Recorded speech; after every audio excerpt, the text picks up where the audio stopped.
Vítá vás první partaja výpravy Asociace konopných klubů České republiky, která vyrazila na první výjezdní zasedání a to do krásné Barcelony, konkrétně tady v Sagrada Familia. Myslím, že to bude krásně nabitých 5 dní.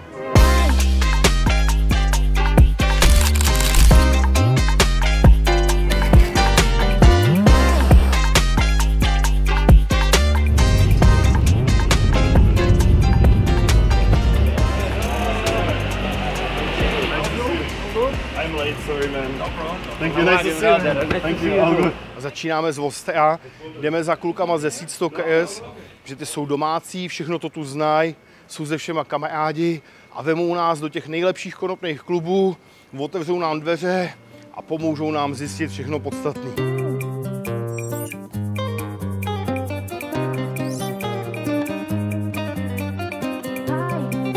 So, welcome at Seedstockers. As you know, we are a cannabis seed company. This is our main office. We also have a smaller office in the Netherlands and a small office in the USA. This is where most of our sales, marketing, packaging happens, but we also do it in the other offices. Ve Španělsku a nejvíc asi v Barceloně skvěle fungují konopní kluby. Takže co je nejlepší, jet se podívat někam v rámci Evropy, Evropské unie, kde to funguje. Je to zasazený dobře do té společnosti, nikoho to tady neotravuje, všichni jsou šťastní, to dobře vyřešený. The Resin and the Dr. Dow ours are one of the first 5 ever in Spain. And we are now the oldest club in Spain because the guys that were before us, they stopped. So it's not absolutely super clear what you can do in Spain, but growing for your own consumption is okay. And how many plants I can grow? There's no limit of number of plants in the law. You go into the shop and you're supposed to smoke it there. And you're actually not allowed to get it out, but everybody does that. So the advice is put it where the sun don't shine.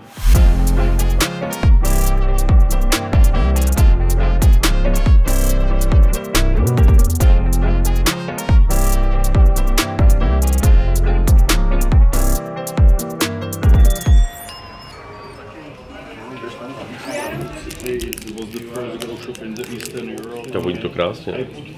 To není coffee shop, je to Association, Cannabis Social Club, Green Ardo. Co to znamená?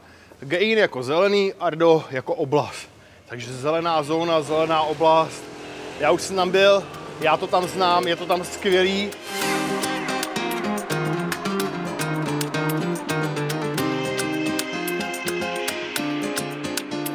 Do you have here security, or is security needed? In our club, no. Okay. We never had security. Of course, but of course, depending on the kind of club of people.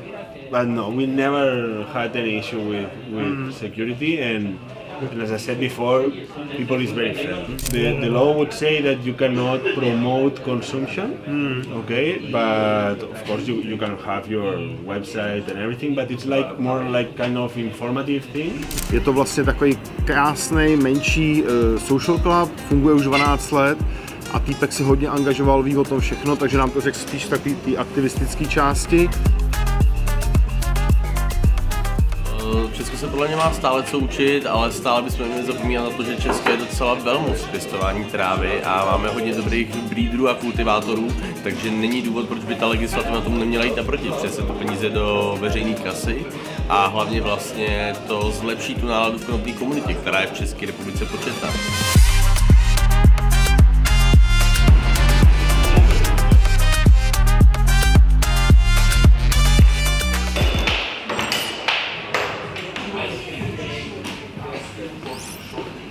Pak jsme šli do Cookies. Cookies, kolab tady místního démona z Bethlehem, z Kalifornie, udělali tady první evropskou pobočku Cookies. Vede ho týpek, který šéfoval coffee shopy v Amsterdamu a teďka vede Cannabis Social Club tady v Barceloně. Takže má srovnání těchto dvou systémů a říká, co je lepší tady, co je horší tady a prostě dává nám srovnání a takový vhled do problematiky obou těch zemí. Cielito lindo, vienen bajando un par de ojitos.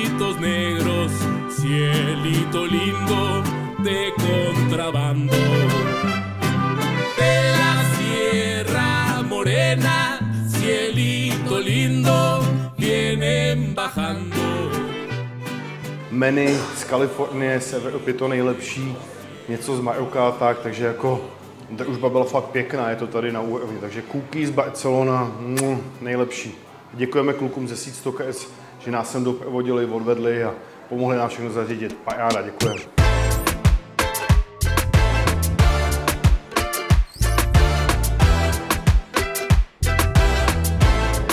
No a pak jsme šli do takového, řekněme, lidového social clubu, takový opravdu pro lidi, chodí se tam přes den učit, pracovat a hlavně je tam všechno jakoby zapakatel. Taková menší přátelská atmosféra. I am Piero, I am the president from Organic Dream. Me hablo español, que es mejor. Este es un social club. Los social club son un sitio donde la gente... So, he's the president of Organic Dream, which is a safe place for people. They want to consume cannabis in a legal way without going to the black market. So it's actually pricing wise, he still keep the philosophy of the meaning of the place. So a place made for the community, a place to express freedom, and a place accessible to everybody. It doesn't need to make like business on that. It just what he said before, just balance the expense of the place, and also like with that let the people be free and be part of a community affordable. Byli jsme v klubu El Organico nebo Organico a vlastně my jsme byli předtím v klubu, který byl high level, spojený s amíkama, vymazlený a odpovídali tomu ceny, prostředí, dekorace a všechno. A teďka jsme šli do takového, řekl bych, lidového, sociálního bystra, ne? Prostě klubu pro lidi tady. Lidi tam chodí přes den, chodí se tam učit, chodí tam pracovat přes den, takový jako coworking, anebo se tam chodí bavit. A oni dělají spoustu společných aktivit, pizzu, promítání filmů, besedy, vzdělávání, přednášky a tak. Takže co jinde stojí 20, tady stojí 6. Jo. A týpek říká, to není o penězích, to je o sdílení, o společném zájmu, o tom, že jsou lidi spolu a o tom, aby to fungovalo.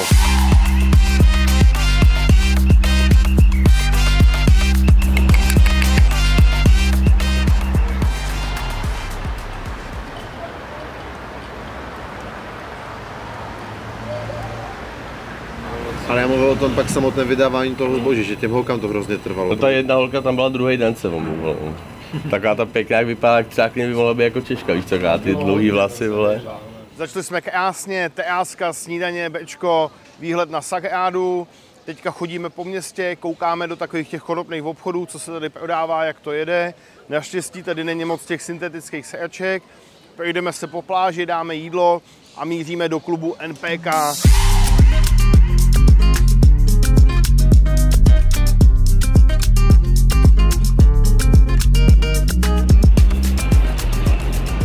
Je to tu fajn, je skvělé počasí, úžasná krajina, hezké moře.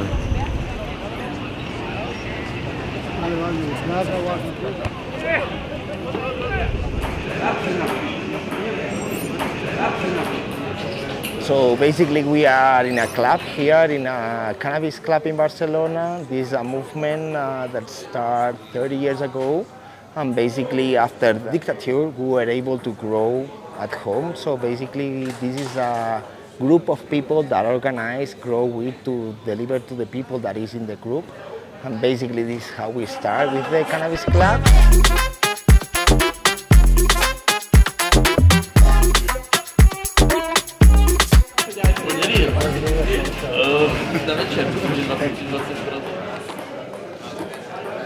Hi everybody, I'm proud to present Valenvera's Portable Lab. Valenvera's Portable Lab can test for cannabinoids in the cannabis plant. We can test for terpenes. We can test for water activity and humidity in the plant. Valenvera's Portable Lab can give us a full terpene profile, and we can also test the plant nutrition. NPK test. With one leaf, we can do a 40-second test and get immediate readings. How is our plant eating? is our female plant happy or not? And we can fix the feeding. And if our plant is happy, our flower is perfect. It's the only device in the market that can test for hash, flower, extract. It's the only device in the market with ISO 170-25 validation in cannabis. We give 30 days cash-back guarantee to the customer, which means if the customer doesn't like it, he can return it. It didn't happen until now.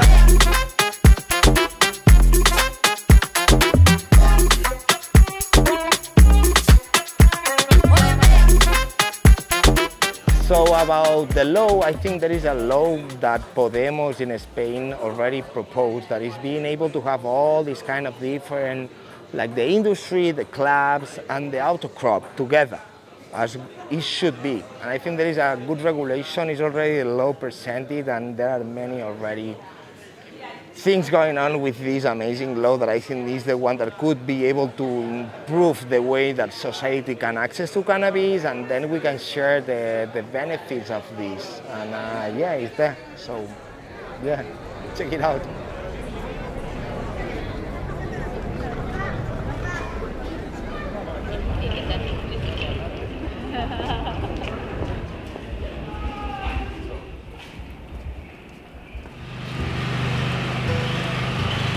Takže Barcelona, Sensi Seeds, konopný muzeum. Ben de Jonckers a jeho rodina, on je vlastně aktivista, konopný průkopník, podnikatel, zakladatel Sensi Seeds a spousty dalších firm. Oni jsou z Holandska, Amsterdam, Nizozemí, tam mají centrálu, mají tam muzeum, mají tam veškerou produkci, ale udělali si tady pobočku, koupili ten skvělý barák, historický, zrekonstruovali ho velice citlivě, krásně a udělali tady konopný muzeum. Nacházíme se v sále Botanika a vlastně cílem expozice je tady ukázat, že konopí je průmyslovou zemědělskou plodinou, stejně jako bavlna nebo lén. Pejskyřice získávaná ze samičích rostlin konopí se nazývá hašiš. Jo. Ta separace je většinou čistě manuální nebo mechanická a ten hašiš má použití v lékařství, spirituální, vlastně rekreační užití. Často se používá v těch tradičních společnostech. Vemte si, že oni v tu dobu neměli vlastně skoro žádný léky na bolest a na další problémy, takže to konopí jim pomáhalo opravdu s hodně těma nepříjemnýma aspektama života.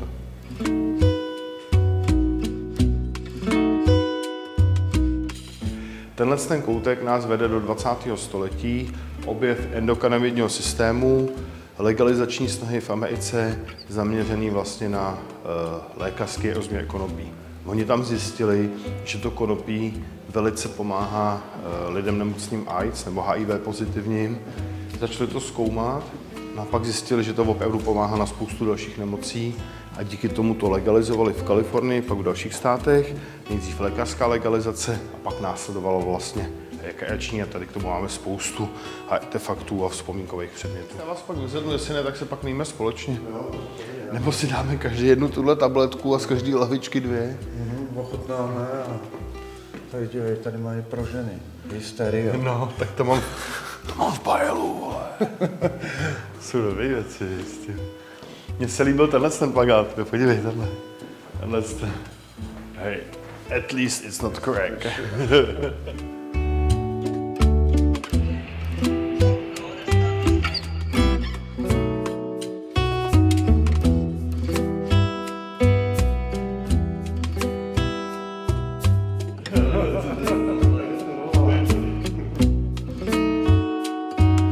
Takže tenhle ten velkolepý sál je věnován vlastně užívání konopí po celém světě. Obrazy, artefakty, obrázky dokumentující užívání konopí napříč vlastně všemi společnostmi. Tady co chci ukázat, už jdeme do Evropy, takové obrázky, skici od pana Picassa. A tady, nevím, jestli si pamatujete na střední školu, Francie, klub hašašinů a významná jména jako Victor Hugo, Honoré de Balzac, Alexandre Dumas anebo Charles Baudelaire. Tam jich je mnohem víc, jakoby, jo, ale klub hašašinů v Paříži, fotky, obrázky, dokonce jejich fajfky, fakt myslím si, že mega zajímavý.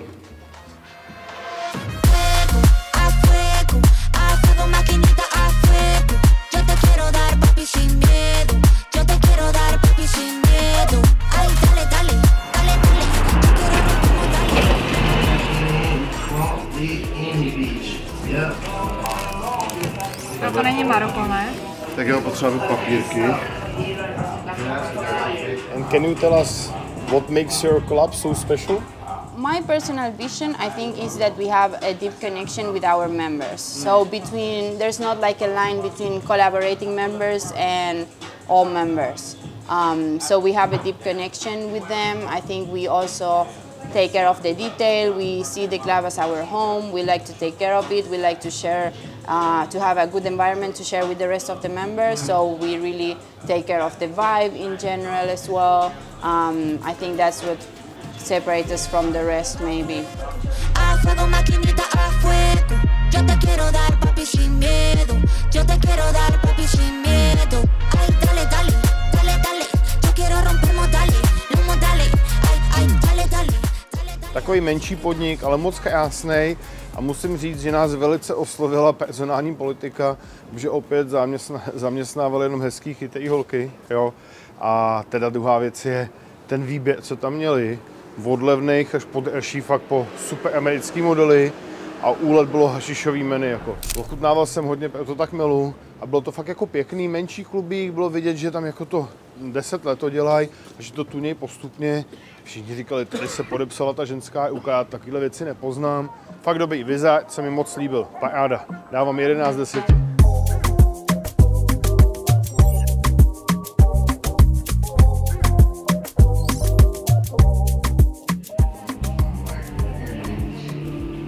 Lidi uzeli koncept privátního klubu, že si založí soukromý klub, jsou zavřený dveře a děláš si, co chceš.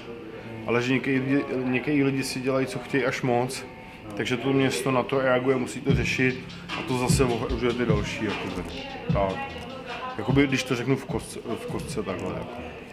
Please tell me what's the connection. It's the Sensi Seeds or Dutch Embassy or how does it work? Yeah, Amsterdam, of course, Sensi Seeds already 40 years strong, and my friend in this place is connected with Sensi Seeds already for 10 years. You know, he already worked with them, and then came the idea from, hey, we got the machine already over there, we got the Sensi Seed shop over there. Why don't start a social club? You know. Investment? Well, if you do it like this, then you're crazy. Okay. No, this is a little bit out of hand. We come from countryside, man. We have no clue. On the moment, but yeah, don't get me wrong. But we got really original marble. We got 3 TV. What? We got 5 big TVs. We have nice girls here. Nice girls. We have to pay, of course. No, it's hundreds and thousands of euros. I feel it. I see it here. But that's how we want to do it. We want to be a 5-star social.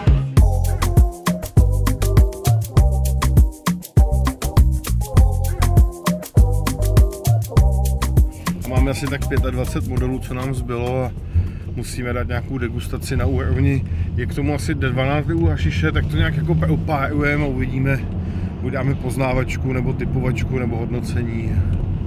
Co nezvolíme večer, zvolíme ráno, no.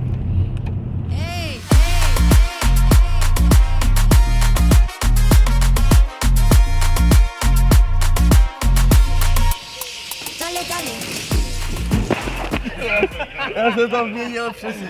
Já jsem to věděl, že to nevychytám prostě, ty vole. Kdyby, bohužel, ty vole, bylo to total real shit, jako tolik hašiše v mý hlavě, že to nešlo vychytat.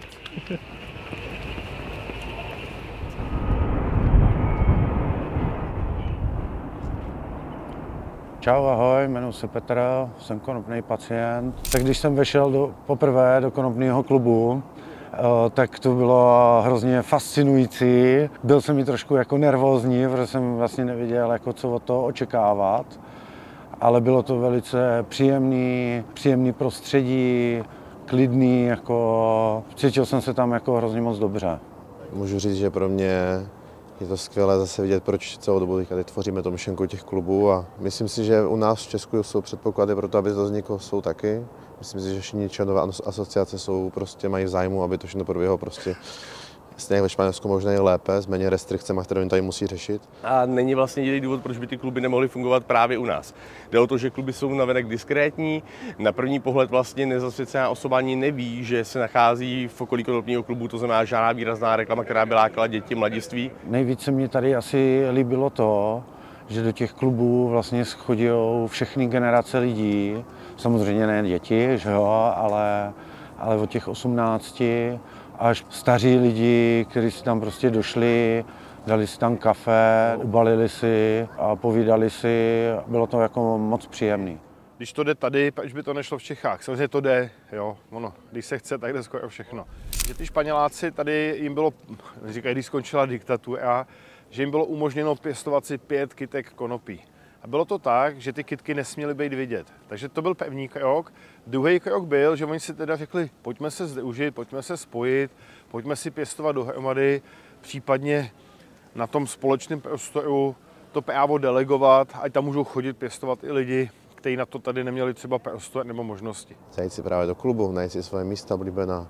A přesně jak to někdo říká, někdo chce prostě chodit na schůzku a dát si dávat brko, nebo někdo se chce učit, případně nemusí dávat brko vůbec, ale chce prostě být tam prostředí těch lidí, tak proč to prostě nemít u nás tohleto? V mém konopném klubu určitě nebude chybět lávová lampa, nebudou tam chybět vonné tyčinky pro navedení takové té buddhistické atmosféry. A rozhodně tam nebude chybět mrazák, kde budou vlastně všechny modely, které budeme pěstovat pro konopný klub.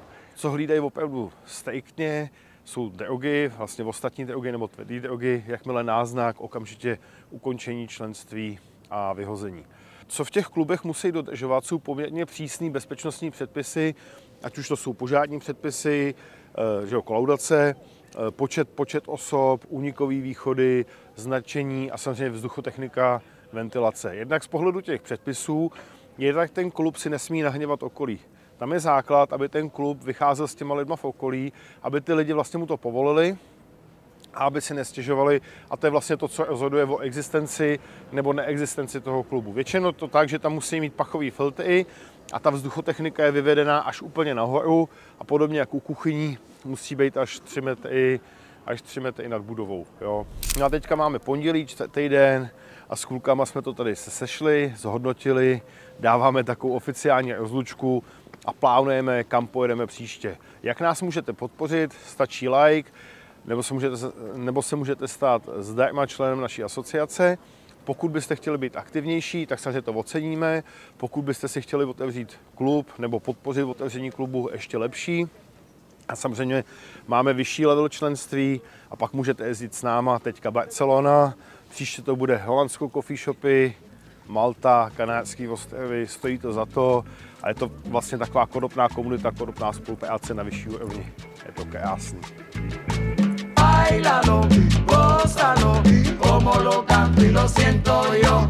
Bailalo, gózalo, como lo canto y lo siento yo.